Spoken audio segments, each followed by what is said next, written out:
아멘. 할렐루야. 할렐루야. 우리 옆에 있는 분들에게 예수님 부활하셨습니다. 예수님 부활하셨습니다. 기독교는 부활의 종교입니다. 만일 기독교가 예수의 부활을 허위로 선전했다면 기독교 2000년 역사에 존재할 수가 없죠. 오늘 같은 복음의 확장도 불가능했을 것입니다. 파스칼은 이렇게 말했습니다. 만일 예수의 제자들이 서로 의논해서 예수의 부활을 거짓으로 만들어냈다고 가정해보자. 그 중에 한 사람이라도 본심에 돌아갔더라면 예수의 부활이란 전부 붕괴되었을 것이다. 그러나 그들은 순교를 하면서까지 부활을 입증했으니 그들의 진실성을, 제자들의 진실성을 믿지 않는다면 우리는 벌써 그런 사람과는 말할 필요조차 없다. 이 부활을 증거하기 위해서 목숨을 걸고 순교했는데 그 진실을 우리가 믿어주지 않는다면 그건 옳지 않다라고 하는 표현이죠. 기독교는 부활, 너무너무 소중한 부활을 갖고 있습니다. 신약 성경에 401회에 걸쳐서 이 부활을 이야기하고 있거든요. 사실 제일 짧아야 하는 설교가 있는데 성탄절 설교하고 부활절 설교예요. 예수님 부활하셨습니다. 할렐루야 하고 끝내야 되는데 성경에 크고 작은 기적들이 기록되어 있죠. 그 중에 대표적으로 구약에서는 하나님께서 천지 만물을 창조하신 창조의 이야기고요. 신약에서는 예수님께서 죽음을 이기시고 부활하셨다고 하는 이 부활의 이야기입니다. 이 창조 신앙과 부활 신앙, 이것을 우리가 갖는다면 성경 안에 믿지 못할 기적은 전혀 존재하지가 않죠. 영국에서 검찰총장, 법무부 장관, 캠브리지 대학 총장을 지낸 린드 호스트 경은 이렇게 말했습니다. 나는 법관으로서 증거가 무엇인지를 잘 아는 사람입니다.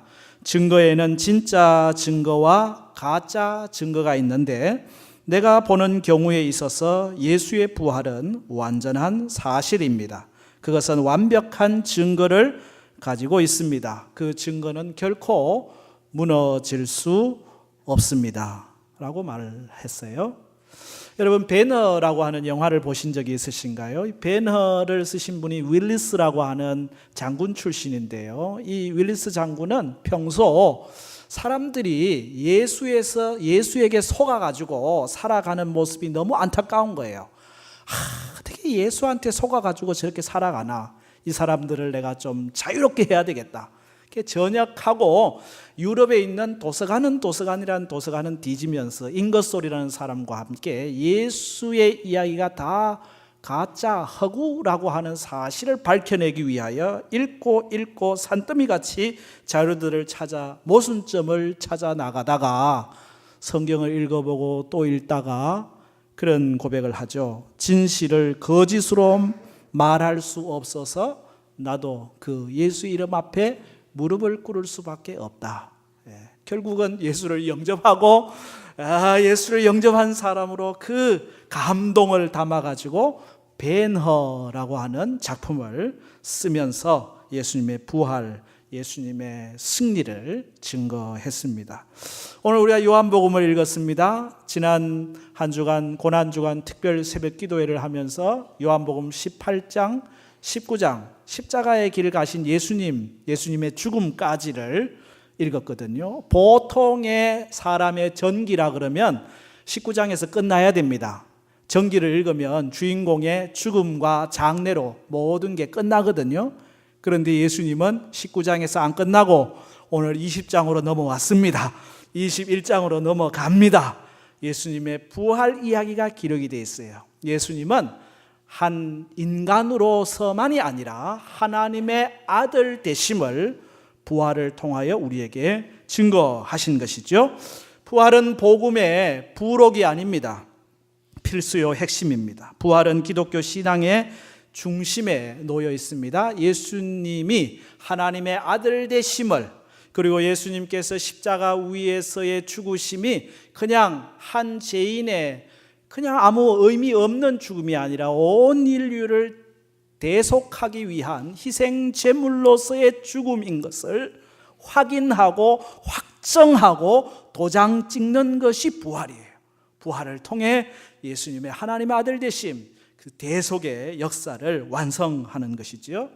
성지순례를 가면은 예수님의 무덤을 방문하게 됩니다. 두 군데가 있는데 하나는 아주 거기다가 집을 짓고 또 순례객들을 맞는 곳이고요. 또 하나는 그냥 가든툼이라고 그래가지고 고대 유대식 무덤이 있는 곳입니다. 그 무덤을 막았던 큰 돌이 옆에 놓여 있고 그 무덤 문 들어가는, 사실은 그게 문이 없지만은 문을 만들어 놓고 거기에다가 영어로 써놨어요.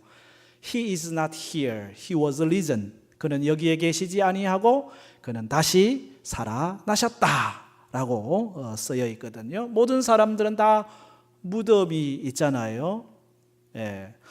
영국의 수상 처칠의 무덤에는 아주 익살스러운 묘비명이 적혀 있다고 합니다. 나는 창조주께 돌아갈 준비가 됐다. 창조주께서 날 만나는 고역을 치를 준비가 됐는지는 내가 알 바가 아니다. 막 그런 묘비명을 썼대요. 해밍웨이의 묘비에는 그렇게 적혀 있대요. 일어나지 못해 미안하네 라고 쓰여 있대요. 예수님의 무덤은 비어 있습니다. 빈 무덤인 것이죠. 아리마대 사람 요셉의 무덤을 빌려 잠시 장사 지냈었거든요. 전에 내려오는 전설에 의하면은 어떤 사람이 아리마대 사람 요셉에게 물었답니다. 그대는 어떻게 그대를 위하여 준비한 그 좋은 무덤을 예수님을 위해서 내줄 수 있었는가? 그랬더니 하는 말이 3일만 빌려드리면 도로 내 것이 되는데 그랬다는 이야기가 있어요. 그렇습니다. 빈 무덤, 바로 주님의 승리의 상징입니다. 예수님은 죽음에 머물러 있을 수가 없었습니다. 어둠과 죽음을 이기시고 주님은 승리하셨습니다. 빈 십자가, 빈 무덤은 우리를 위하여 구원하신 그 구원의 영수증이에요. 내가 너희를 구원했다라고 하는 하나의 중요한 징표 시체가 되는 것이지요. 본문은 예수님의 부활을 목격한 첫사람들의 이야기입니다. 막달라 마리아가 예수님의 무덤, 안식 후 첫날 무덤에 이르렀습니다. 무덤에 이르렀더니 돌문이 열려져 있어요. 깜짝 놀라서 아니 도대체 예수님의 무덤에 왜 문이 열렸나? 예수님의 시체는 보이지 않고 빨리 제자들에게 달려가죠. 예수님 시체를 누가 가져갔나 봐요. 베드로와 또 다른 제자가 달려왔습니다. 와봤더니 세마포, 예수님을 쌌던, 시체를 쌌던 세마포와 수건만 놓여 있고 예수님 시체는 보이지 않는 거죠. 그리고는 그들이 돌아갑니다. 막달라 마리아는 돌아가지 못하고 그 자리에 앉아 엉엉 울고 있어요. 우리의 주님을, 시체를 도대체 누가 가져간 거야? 아파하는 마음 뿐입니다. 그런데 어디선가 너는 왜 우느냐라고 말합니다. 내 주님의 시체를 누군가 가져가서 내가 슬피 울고 있습니다. 그런데 또 들려오는 음성이 마리아야. 그 목소리를 듣고 고개를 도니 부활하신 예수님이에요. 그 예수님을 감격적으로 만나고 부활하신 예수님, 예수님 부활하셨구나. 다시 제자들에게 가서 소리칩니다. 예수님이 부활하셨어요. 내가 예수님을 만났어요. 그래? 진짜야? 제자들이 11명 모여있는 그 자리에 예수님이 찾아오셔서 평안하라 말씀하시면서 부활하신 예수님을 제자들도 만나죠. 도마가 그 자리에 없었는데 나중에 도마가 있을 때도 와서 예수님이 그들을 만나 주셨지요. 500여 형제에게도 만나 주시고 갈릴리 바닷가 고기 잡던 베드로와 7명의 제자들을 만나 주시고 또 승천하시면서 많은 무리들 앞에서 부활하신 예수님은 드러내셨습니다. 예수님의 십자가는 우리를 죄 가운데서 회복하게 하였고 부활은 그 죄 사함 받은 오늘 우리가 예수 안에서 능력 있는 삶을 사는 힘과 소망을 주셨습니다. 부활은 우리의 능력입니다. 부활이 있는 사람은 능력이 있는 사람입니다. 부활은 우리의 능력이 되는데 오늘 말씀에서 부활의 능력됨이 3가지로 설명될 수 있을 것 같아요. 첫째는 닫힘에서 열림입니다. 따라합시다. 닫힘에서 열림으로. 그 증거가 돌문이라고 하는 거거든요. 돌문이 꽉 닫혀 있었는데 이 돌문이 열렸어요. 오늘 본문 1절에 기록된 말씀, 그죠? 같이 읽겠습니다. 안식 후 첫날 일찍이 아직 어두울 때에 막달라 마리아가 무덤에 와서 돌이 무덤에서 옮겨진 것을 보고, 막달라 마리아가 옮겨진 것을 보고 놀랐을까요? 안 놀랐을까요? 여러분은 별로 안 놀라는 눈치인데 이거 대단히 놀랄 일입니다. 왜냐하면요, 이 유대 무덤은요, 돌로 막아놨는데 이 돌 크기가 한 이 정도 되는 것 같아요. 톤수로 2톤. 여러분 2톤 차를 여러분이 밀어낼 수 있을까요? 2톤이나 되는 큰 돌이 무덤 앞에 딱 막혀 있어요. 유대 장정 한 10여 명이 굴려야 되는 그런 돌입니다. 더군다나 그 입구는 이렇게 조금 움푹 파여가지고요, 그냥 굴려도 잘 굴려지지도 않아요. 그런데 그 돌문이 지금 옮겨졌다는 거잖아요. 더욱이 여러분 빌라도 총독을 비롯해서 그 당시 종교 지도자들이 예수가 살아있을 때 다시 산다 그런 말을 했기 때문에 혹시 제자들이 예수님 시체 훔쳐갈 줄 모르니까 잘 지켜야 됩니다. 그럼 너희들 경비병 세워 가지고 지키던 무덤입니다. 그 무덤에 돌이 옮겨졌다. 더욱이 여기 옮겨졌다라는 단어는 멀리 던져졌다라는 단어로 쓰여지고 있거든요. 이 돌이 장풍을 맞았는지 하고 막 던져져 버린 상황입니다. 그러니 놀랄 일이죠. 얼마나 놀랄 일입니까? 여인들이 그토록 걱정하던 돌문이 활짝 열린 것입니다. 돌문이 활짝 열린 것은 부활의 증표이면서 동시에 부활의 능력이 됩니다. 굳게 닫혀있던 것이 열렸다라고 하는 것입니다. 캄캄함이 있던 곳에 빛이 들어갔다. 이것이 부활의 능력입니다. 오늘 부활의 주일에 주님을 맞이하는 여러분 속에 닫힌 것이 있다면 그 닫힌 것이 돌이 옮겨지듯 다 열려지는 은혜가 있기를 축복합니다. 부활의 능력은 닫힌 것을 다 열어버려요. 아무리 꽁꽁 닫혀 있어도 그 모든 닫힌 것을 열어내는 능력, 그것이 부활의 능력입니다. 여러분이 무엇에 갇혀 있습니까? 죽음에 갇혀 있나요? 절망에 갇혀 있기도 하고 어둠에 갇혀 있기도 하고 어떤 장애물에 갇혀 있기도 합니다. 염려와 근심과 걱정에 갇혀 있기도 합니다. 그러나 부활의 주님이 오시면 그 모든 닫혀 있는 것들을 다 열어내는 역사가 있습니다. 예수님이 죽은 지 4일 된 나사로의 무덤 앞에서 했던 첫 번째 메시지가 뭡니까? 바로 돌을 문을 옮겨 놓는 거거든요. 요한복음 11장에 예수님께서 다시 속으로 비통히 여기시면서 무덤으로 가시니 무덤이 굴이라 돌로 막았거늘 예수께서 이르시되 뭐라고 해요? 돌을 옮겨 놓으라. 돌을 옮겨 놓아라. 돌이 옮겨짐으로써 그 옮겨진 돌로 인하여 그 속으로 빛이 들어가는 것이고 예수님의 말씀이 들어가는 것이고 생명이 들어가는 것입니다. 돌이 옮겨질 때 우리 안에 하나님의 말씀이 들어오고 빛이 들어오고 생명이 들어오는 거거든요. 닫힌 것이 열려지는 은혜, 이 돌문이 확 열렸다고 하는 건 부활의 징표이면서 동시에 부활의 능력이 되는 것입니다. 돌을 옮기기 전에는 어둠이 꽉 차 있었습니다. 부활의 주님이 역사하실 때 돌이 옮겨지고 어둠은 물러갔습니다. 우리 마음의 어둠, 죄의 어둠, 이 어둠을 다 몰아내는 것, 열려지는 은혜, 이게 주님이 우리에게 주시는 은혜거든요. 기먹고 어눌한 자에게 예수님이 에바다 열려라 하고 선포하니까 귀가 열리고 입이 열렸잖아요. 열리니까 제대로 듣잖아요. 열리니까 제대로 말하잖아요. 닫혀 있으면 아무것도 볼 수도 없고 들을 수도 없고 닫혀 있는 삶이 얼마나 어둠입니까? 부활하신 예수님은 오늘 우리에게 닫혀 있는 모든 것을 열어주십니다. 부활의 예배를 드리는 여러분 속에 열어주시는 은혜, 여러분의 마음 속에 무엇이 여러분을 지금 가두어 놓고 있는, 닫아 놓고 있는 그 돌을 던져버리시는 부활의 능력이 오늘 예배하는 여러분 가운데 있기를 축복합니다. 부활의 능력은 바로 닫힘에서 열림이에요. 부활의 능력을 경험한 사람들의 삶의 내용이 뭘까요? 닫는 사람일까요? 아니요, 여는 사람입니다. 닫힌 곳이 있으면 다 열어 제치는 사람입니다. 어둠이 있는 곳에는 빛을 가져오는 사람입니다. 닫고 어둡게 하는 것은 사단의 역사고 부활의 주님은 열고 빛을 가져오는 겁니다.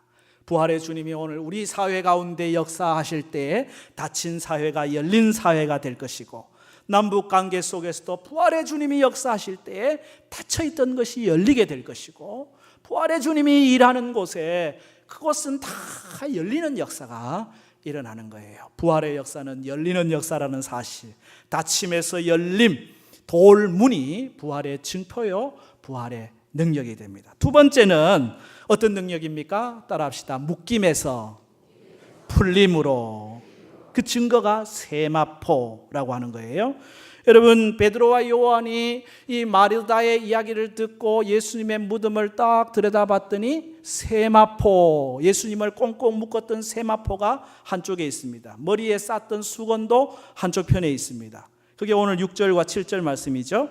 같이 읽겠습니다. 시몬 베드로는 따라와서 무덤에 들어가 보니 세마포가 놓였고 또 머리를 쌌던 수건은 세마포와 함께 놓이지 않고 딴 곳에 쌌던 대로 놓여 있더라. 여기 세마포와 수건은 한 곳에 놓여 있지 않고, 그죠? 세마포는 몸을 쌌던 천이고 수건은 머리를 쌌던 천이었는데 이 세마포가 이쪽에 놓여 있고 수건은 또 다른 쪽에, 전에 번역에는 뭐라고 되어 있으면 개켜 있더라, 그렇게 되어 있었거든요.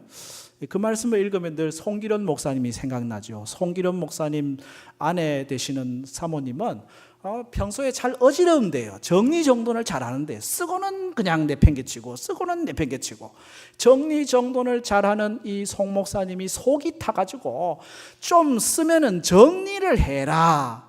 그래도 정리를 하도 안 하니까 어느 날은 이보시오, 예수님은 부활하시고 그 급한 와중에도 수건을 다 개켜놓고 가셨는데 좀 정리 좀 하지 정리를 안 하냐고.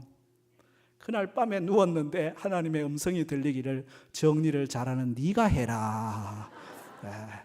그러니 니를 붙여줬지. 너를 붙여준 이유는 정리 잘 못하는 네 아내 도우라고 니 붙여준 거 아니냐. 그때부터는 자기가 정리를, 이 말씀이 늘 생각이 나는데, 어쨌든 여기 세마포와 수건이 남아 있습니다. 시체를 꽁꽁 묶어 놓았던 세마포입니다. 왜 이 시체, 죽은 시체를 이 세마포로 꽁꽁 묶어 놓았을까요? 이 시체는 이 세마포를 풀 수 없다고 하는, 죽은 자는 아무것도 풀 수 없다고 하는 하나의 상징 아닐까요? 그런데 예수님은 이 세마포 묶은 것을 다 풀어 제치셨습니다. 스스로 풀어 제치시고 묶임에서 자유, 풀림으로 역사하셨다고 하는 사실이거든요. 부활의 능력은 이 세마포 속에서 있습니다. 부활의 증거입니다. 오늘 여러분을 부활하신 주님은 모든 묶임에서 풀어 젖히신다는 사실을 깨닫기를 바랍니다. 오늘 우리는 여러 가지로 묶여 살 때가 얼마나 많은지요. 이것저것 우리를 묶고 있어요. 예수님께서 나사로 이야기를 다시 이야기하면 나사로에게 돌이 옮겨지라 라고 하신 다음에 나사로에게 나사로야 나오라 소리치잖아요. 그랬더니 나사로가 나오는데 나오는 모습이 뭐냐? 세마포로 꽁꽁 싸가지고 콩콩콩콩 맞아요. 콩콩 귀신처럼 나오는 거잖아요. 그때 다시 하시는 말씀, 풀어놓아 다니게 하라. 풀어놓아 다니게 하라. 풀어놓아 다니게 하시는 거죠. 풀어놓습니다. 다니게 합니다. 다 묶임에서부터 자유케 합니다. 생명이 역사되는 것입니다. 부활의 능력은 오늘 우리의 삶에 엮고 있는, 묶고 있는 모든 것에서 자유합니다. 여러분을 묶고 있는 것이 무엇입니까? 열등감입니까? 절망감입니까? 불안감입니까? 두려움입니까? 상처입니까? 무엇이 여러분을 묶고 있습니까? 부활의 능력은 그 묶임에서 풀림의 역사를 허락하시는 거예요. 오늘 부활의 주님을 만나는 여러분 삶에 묶임에서 풀림의 은혜가 있기를 축복합니다. 우리의 건강이 아니면 우리의 질병이 우리를 묶고 있다면 부활의 주님의 능력으로 그 묶임에서 놓여 풀려질지어다. 풀려지는 은혜, 이게 부활의 은혜예요. 부활의 능력이에요. 예수님이 돌문을 활짝 여셔서 닫힘에서 열림으로 세마포에 꽁꽁 묶은 것에서 팍 풀어지심으로 묶임에서 열림으로 풀어짐으로 역사를 보여주셨거든요. 부활의 능력을 갖고 있는 사람들은요 푸는 사람입니다. 어떤 사람은 가는 데마다 묶어대켜요. 가정에 가가지고도 이렇게 묶고 자녀들 이렇게 꽁꽁 묶어버리고 남편을 꽁꽁 묶어버리고 다 아내를 꽁꽁 묶는 것은 하나님의 역사가 아니에요. 하나님의 역사는 푸는 역사입니다. 하나님의 역사는 푸는 역사입니다. 자유케 합니다. 해방케 합니다. 오호 자유 오호 자유 나는 자유하리라. 우리는 예수 안에서 다 자유자가 되는 해방의 기쁨, 이게 바로 부활의 능력입니다. 부활은 모든 묶임에서 우리를 풀어 제친다고 하는 사실이죠.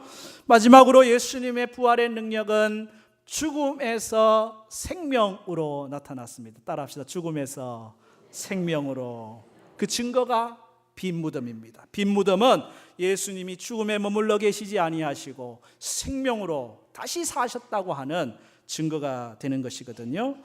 막달라 마리아를 따라왔던 제자들이 거기에 세마포와 수건만 놓여 있는 것을 보았습니다. 다른 제자가 그걸 쳐다보게 되죠. 그때야 8절 말씀에 보면 무덤에 먼저 갔던 그 다른 제자도 들어가 보고 믿더라. 여기서 믿었다고 하는 것은 예수님의 부활을 믿은 것은 아니었습니다. 단지 예수님 시체가 없어졌네, 세마포하고 수건만 남아있네 라고 하는 사실을 믿었다는 거예요. 그래서 혹시나 오해가 있을까봐 9절 말씀에 요한은 이렇게 보충 설명을 해놓았습니다. 9절 말씀을 같이 읽겠습니다. 그들은 성경에 그가 죽은 자 가운데서 다시 살아나야 하리라 하신 말씀을 아직 알지 못하더라. 아멘. 아직은 몰랐다는 거예요. 나중에서야 깨닫게 되죠. 뭐가? 성경에 그가 죽은 자 가운데서 다시 살아나리라 하신 말씀, 죽은 자 가운데서 살아나시는 부활, 빈무덤이 증언하고 있는데 아직은 몰랐다는 거예요. 나중에서야, 부활하신 예수님 만나고서야 아하, 그게 부활이었구나, 성경에 말씀하신 다시 살아난다고 하는 것이 바로 이 말씀이구나 하는 사실을 깨닫게 되는 거죠. 부활을 경험한 예수님의 제자들은 더 이상 무서워하지 않습니다. 더 이상 두려워하지 않습니다. 왜? 죽음을 이기시고 사망 권세를 이기시고 예수님 부활하셨으니 죽음보다 더 두려운 게 없는데 그 죽음을 이겼으니 우리가 무엇을 두려워하리요? 담대한 믿음의 삶을 사는 거죠. 죽음에서 생명을 사는 삶을 사는 거예요. 오늘 우리 인생은 육체는 흙으로 왔기 때문에 죽음으로 나아가지만 예수 안에서 예수를 통하여 죄사함 받은 우리의 영혼은 하나님 나라에서 영원한 생명을 산다고 하는 신령한 몸을 덧입어 부활의 영체가 된다고 하는 사실을 우리에게 가르쳐 주고 있습니다. 오클라호마의 유명한 흑인 목사인 페리라는 목사님이 부활절 설교를 하면서 이런 예화를 말씀하셨어요. 한 마리의 큰 뱀이 있었는데 이 뱀이 얼마나 큰지, 이 큰 뱀이 물속으로 들어가 가지고 물고기를 먹는데 이건 뭐 그냥 다 삼키는 거예요. 막 확 물고기 다 삼켜 가지고 이 큰 뱀 뱃속으로 다 들어가는 거예요. 그러다가 대단히 날카로운 지느러미를 갖고 있는 물고기도 삼킨 바 되었다는 거죠. 그 날카로운 지느러미를 갖고 있는 이 물고기가 이 뱀 뱃속에 들어가면 어둡고 침침하거든요. 야, 여기는 못 살겠구나 하고 막 움직였더니 그 날카로운 지느러미가 이 뱀의 배를 잘라가지고 뱀의 배가 터져가지고, 그래가지고 이 날카로운 지느러미 같은 이 물고기가 밖으로 탁 터져 나오니까 그 틈바구니로 전에 삼켜졌던 다른 물고기도 다 나오게 되고 배가 터진 뱀은 죽었더라. 이 뱀은 사망이요, 이 사망이 모든 사람들을 다 삼켜먹고 예수님까지 삼켰는데 예수님이 그 사망의 권세를 깨뜨리고 터져 나오니까 예수님을 따라 다른 생명들도 다 살게 되었더라. 그날 그 설교를 들었던 분들도 다 아멘 했대요. 그렇게 그런 거죠. 하나님께서 예수님을 다시 살리셨습니다. 사망 권세를 이기셨습니다. 부활의 첫 열매가 되게 하셨습니다. 우리도 부활 소망을 갖고 오늘을 살아가는 것입니다. 고린도후서 13장 4절에 그리스도께서 약하심으로 십자가에 못 박히셨으나 오직 하나님의 능력으로 살으셨으니 우리도 저의 안에서 약하나 너희를 향하여 하나님의 능력으로 저와 함께 살리라. 하나님의 능력으로 우리는 다시 산다, 부활 소망 갖고 살아가는 것입니다. 예수님이 누구십니까? 요한복음 11장에서 나는 부활이요 나는 생명이니 나를 믿는 자는 죽어도 살겠고 아멘, 무릇 살아서 나를 믿는 자는 영원히 죽지 아니하리니 이것을 내가 믿느냐. 아멘. 예수님은 부활 생명 되셔서 오늘 우리 가운데 생명의 역사를 부활의 첫 열매가 되셨어요. 고린도전서 15장 20절 그러나 이제 그리스도께서 죽은 자 가운데서 다시 살아나사 잠자는 자들, 죽은 자들의 첫 열매가 되셨도다. 첫 열매가 되었다는 것은 또 두 번째, 세 번째 열매, 부활로 생명으로 살아나게 될 것을 우리에게 말씀하고 있습니다. 우리 그리스도인들 다 주님 따라 부활 생명을 얻게 되는 것이죠. 그러니 죽음이 무섭지 않은데 우리를 얽어맬 수 있는 게 뭐가 있겠어요? 질병도 가난도 슬픔도 다 극복할 수 있어요. 부활 신앙은 놀라운 능력입니다. 부활을 믿으면 그 부활 때문에, 그 생명 때문에 오늘 우리의 삶의 그 어떤 상황 속에서도 넉넉히 이길 수 있는 은혜의 삶을 살게 되는 것입니다. 금요일은 어둠입니다. 십자가의 죽음은 소망이 없어 보입니다. 모든 것이 끝난 것 같습니다. 실패입니다. 절망입니다. 그러나 금요일에서 끝나지 않고 토요일을 지나 우리에게는 주일이 왔습니다. 새 소망의 밝은 날이 온 것입니다. 우리가 매 주일마다 예배를 드리는데 주일은 부활절이에요. 작은 부활절. 오늘은 큰 부활절. 오늘은 큰 부활절. 매 주일은 작은 부활절. 금요일에 모든 죽음과 슬픔과 아픔을 뒤로하고 그리스도 안에서 다시 태어나는 생명과 소망을 노래하는 작은 부활절, 부활의 아침, 이것이 우리가 지키는 주일입니다.